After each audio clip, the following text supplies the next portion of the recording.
बंकीपुर by election के बाद social media पर एक नैरेटिव बहुत तेजी से चल रहा है कि जेनजी ने बीजेपी को हरा दिया। लेकिन क्या ये सच है या फिर एक्चुअल इलेक्शन डेटा कुछ और ही कहानी बताता है?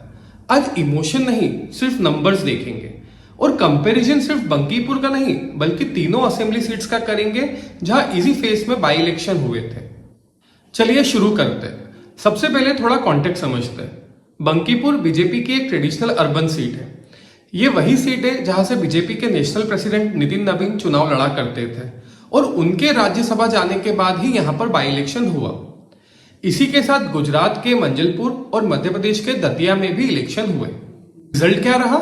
मंजलपुर बीजेपी ने रिटेन कर ली, दतिया कांग्रेस ने रिटेन कर ली और सिर्फ बंकीपुर बीजेपी के हाथ से निकल गया। अब देखते हैं कि नंबर्स क्या कहते हैं।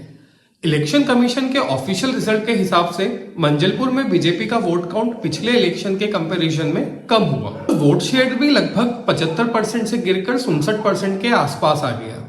पहली नजर में ये नंबर काफी बड़ा स्विंग लगता है, लेकिन मंजलपुर में टोटल रजिस्टर्ड वोट्स भी कम हुए एंड बाई इलेक्शन में टर्नआउट जनरल इलेक्शन से काफी कम ही होता है और वोटर का इंटरेस्ट भी नेचुरली कम ही रहता है। यहां भी वही पैटर्न दिखता है। थोड़ा टर्नआउट गिरा, बीजेपी के वोट्स भी गिरे, लेकिन सीट कंफर्टेबली बीजेपी के पास ही रही। इसीलिए सिर्फ इस डेटा को देखकर एंटी इनकम्बेंसी और एंटी बीजेपी वेव बोलना काफी मुश्किल है। अब आते हैं दतिया पर। यहाँ इंटरेस्टिंग बात यह है कि बीजेपी और कांग्रेस दोनों के वोट परसेंटेज में लगभग एक जैसा डिक्लाइन देखने को मिला। ये वोट काफी हद तक तीसरी पार्टी एएसपी की तरफ शिफ्ट हुए।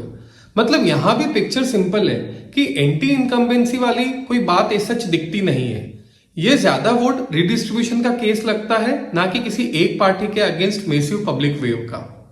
अब बात करते हैं बंकीपुर की। यही वो सीट है जिसकी सबसे ज्यादा चर्चा हो रही है। पिछले 30 साल से बीजेपी का यहाँ स्ट्रॉन्ग बेस रहा है, लेकिन इस बार बीजेपी का वोट शेयर लगभग 34% तक आ गया। अब सवाल है, क्या इसका मतलब यह है कि जेनजी या स्टूडेंट ने बीजेपी के खिलाफ वोट कर दिया? मेरे हिसाब से अवेलेबल इलेक्शन डेटा से यह कंक्लूड करना मुश्किल है, क्योंकि इलेक्शन कमीशन कोई age wise voting data release नहीं करता है। हमें सिर्फ टोटल वोट्स और टर्नआउट दिखते हैं, और टर्नआउट देखें तो पिछले इलेक्शन के कंपैरिजन में काफी कम रहा। अगर 2025 असेंबली इलेक्शन से हम डेटा देखें तो इस बार 17% से वोट कम हुआ।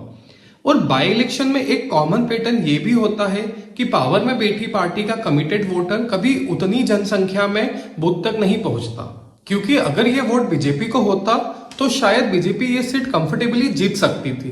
लेकिन इसका मतलब ये नहीं है कि बीजेपी के लिए एक छोटी बात है and they shouldn't be worried. ये बीजेपी की ट्रेडिशनल अर्बन सीट है और ये वही सीट है जहां से उनके नेशनल प्रेसिडेंट नितिन नवीन इलेक्शन जीता करते थे। तो एसी सीट का बाई इलेक्शन हारना पॉलिटिकल मैसेजिंग के हिसाब से भी एम्बेरेसिंग जरूर है। इस रिजल्ट के बाद स्टेट ऑर्गेनाइजेशन की स्ट्रेटेजी, बूथ मैनेजमेंट और कैडर मोबिलाइजेशन पर सवाल उठना बिल्कुल नेचुरल है, चाहे रीजन टर्नआउट हो, कैंडिडेट हो या कैंपेन। फाइनल रिजल्ट यह है कि बीजेपी अपनी ही स्ट्रॉन्ग होल्ड सीट नहीं बचा पाई और ये पार्टी के लिए सीरियस रिव्यू का सब्जेक्ट होगा। तो मेरी एनालिसिस बहुत सिंपल है। अवेलेबल इलेक्शन डेटा को देखकर बंकीपुर को सिर्फ जेनजी वेव या स्टूडेंट प्रोटेस्ट बोल देना एविडेंस से सपोर्ट नहीं होता, लेकिन यह कहना बिल्कुल सही होगा कि बीजेपी अपना कोर वोटर इफेक्टिवली मोबिलाइज नहीं कर पाई और अपनी ट्रेडिशनल सीट गंवा बैठी। पॉलिटिक्स में नैरेटिव बहुत जल्दी बन जाते हैं, लेकिन नंबर्स अक्सर उनसे थोड़ी अलग कहानी बताते हैं। अब आप बताइए, आपके हिसाब से बंकीपुर का क्या असली रीजन होगा? कमेंट में जरूर बताएं। धन्यवाद।